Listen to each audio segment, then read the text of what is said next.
हरिओम गुरुजी। हरिओम। मेरा प्रश्न है, छोटी छोटी चीजों की वजह से बहुत परेशान होता हूँ हम्म, और कभी कभी पुरानी यादें आ जाते हैं, हम्म, तो उसका परमानेंट सोल्यूशन बताइए। हाँ। तो वितर्क विचारानंदा स्मितानुगमात संप्रज्ञातः। महर्षि पतंजलि बताती संसार में रहने के लिए, पृथ्वी लक्ष्य प्राप्त करने के लिए 5 चीजें बहुत जरूरी है।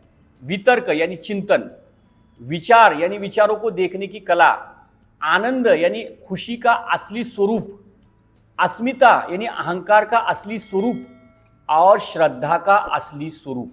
ये 5 चीजें अगर इंसान ने जान ली तो इंसान को दुनिया में कोई भी दुखी नहीं कर सकता, वो खुद भी दुखी नहीं कर सकता। तो उसमें से पहली चीज हम जानेंगे वितर्क यानी चिंतन। तो चिंतन के बारे में संत कबीर कहते हैं, चिंता ऐसी रागिनी काट कलेजा खाए, वैद्य बिचारा क्या करे कब तक दवा लगाए।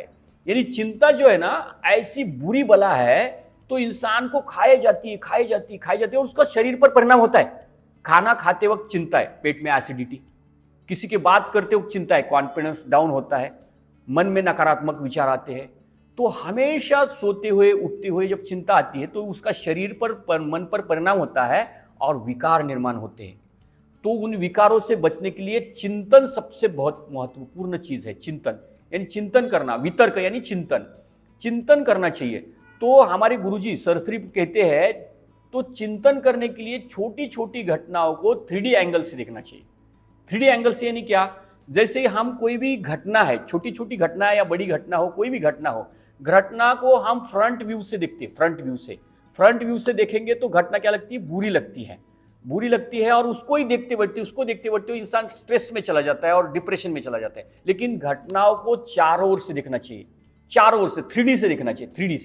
3D से देखेंगे तो घटना सॉल्यूशन के बगैर बनी नहीं सॉल्यूशन के बगैर। जैसे कोई चवन्नी होती है, कोई पेज होता है डायरी का, तो पेज का बैकग्राउंड होता है कि नहीं, उसको बैक साइड होती है, बिगर बैक साइड का पेज कैसे बनेगा, चवन्नी बिगर बैकग्राउंड की कैसे बनेगी, नहीं बनेगी। तो घटना, कोई भी प्रॉब्लम है, सॉल्यूशन के बगैर होता ही नहीं है। और वो प्रॉब्लम जो है ना, उसका टॉप व्यू है सीढ़ी, सक्सेसता की ओर ले जाता है प्रॉब्लम। और उसके बाद वो प्रॉब्लम तो सक्सेसता की ओर ले जाता है, लेकिन उसका फल भी होता है, हमें कुछ दे के जाता है, नॉलेज दे के जाता है प्रॉब्लम, सीखने की चाह। लेकिन एक प्रॉब्लम दोबारा नहीं आना चाहिए। अगर ये सीख उससे मिलती है, एक गलती हुई वो दोबारा नहीं होनी चाहिए। और घटना क्या है, चुनौती है, हमें चुनौती देती है, यानी सफलता की ओर इशारा करती है। तुम यह कर सकते हो क्या तुम्हें इस घटना को छोड़ देने की क्षमता है क्या तुम्हारे अंदर।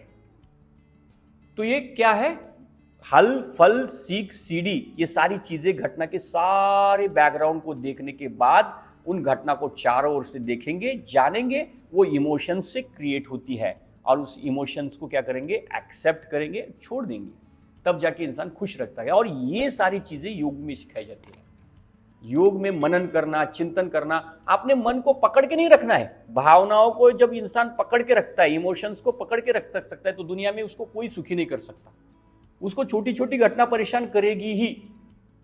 तो इमोशंस को पकड़ के नहीं रखना है, उसको एक्सेप्ट करना है। हमारे गुरुजी क्या बोलते हैं, एक्सेप्ट करना है। तो 2015 की बात है, एक बार हम 5 स्टार होटल में हमारा प्रोग्राम चल रहा था। हम व्यापार कर रहे थे, योग में नहीं थे, व्यापार कर रहे थे। तब क्या हुआ कि 5 स्टार होटल में 40-50 व्यापारी आए थे, बड़े बड़े व्यापारी आए थे, छोटे बड़े सब प्रकार के व्यापारी आए थे। और एक सेमिनार था, व्यापार कैसा बढ़ाना। तो उस समय हम अध्यात्म में थे, तो हमारे पास एक किताब थी, विचार नियम नाम की किताब थी। तो वहाँ पे जो कोच है, उस कोच को हमने जाके पूछा, ट्रेनिंग देने वाले कोच को, तो उनको पूछा कि ये जो किताब है उसकी जानकारी मैं इन सभी व्यापारी को दूं क्या। तो उन्होंने कहा नहीं दे सकते, तुम क्या व्यापार करने नहीं आए यहाँ पर, तुम का अपना प्रचार करने थोड़ी आए हो, तुम मेरा सुनने आए हो। तो ठीक है बोले।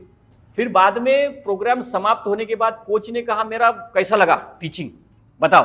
तो हमने तुरंत हाथ ऊपर किया और सामने गए, कोच के सामने, और वही किताब निकाल दी और उनको गिफ्ट कर दी और उस किताब की जानकारी सबको बता दी। तो सबको जानकारी बताने के बाद उस किताब में क्या चीजें थी, एक्सेप्ट करना, स्वीकार करना, घटनाओं को स्वीकार करना। तो एक इंसान खड़ा हुआ और उसने हमें सवाल पूछा क्या सवाल पूछा? सर आप बोल रहे घटनाओं को स्वीकार करना चाहिए, मैं आपके पास आया और आपके एक कान के नीचे बजा दी, तो क्या आप उस घटना को स्वीकार कर सकते हैं? तो हमारा उत्तर क्या था? तो उस समय में अचानक हमारा उत्तर निकला कि हाँ कर सकते, लेकिन जब आपने एक मेरे कान के नीचे बजा दी, मेरे हाथ से भी एक निकल सकती है, आपके कान के नीचे बज सकती है, और आपने एक बजाए, मैंने एक बजाए, यहां पर कुछ घटना हुई और उस घटना को मैं घर पे लेके नहीं जाऊंगा, यहीं छोड़ के जाऊंगा, तो उसको कहते स्वीकार। और जब वहीं छोड़ के जाऊंगा तो वो सिर पे बोझ नहीं रहेगा, और ये जो सिर पे बोझ है ना, ये इंसान को तकलीफ देता है। और ये बोझ लेकर आए घटनाओं को स्वीकार करना और क्षमा साधना करना।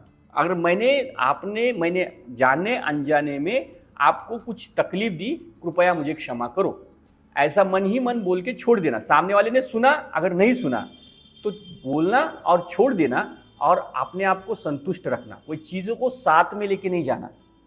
तब इंसान क्या करता है? स्वीकार और क्षमा साधना से मन का बोझ हल्का करता है और घटनाओं को चारों ओर से देखता है, उससे कुछ सीख कर चला जाता है। ये सारा ज्ञान है ना, इंसान को योग शास्त्र के द्वारा मिलता है। तो ये महर्षि पतंजलि एक वाक्य में बता रहे, चिंतन करो। तो चिंतन करने से क्या होगा? छोटी छोटी तकलीफें परेशान नहीं होगी।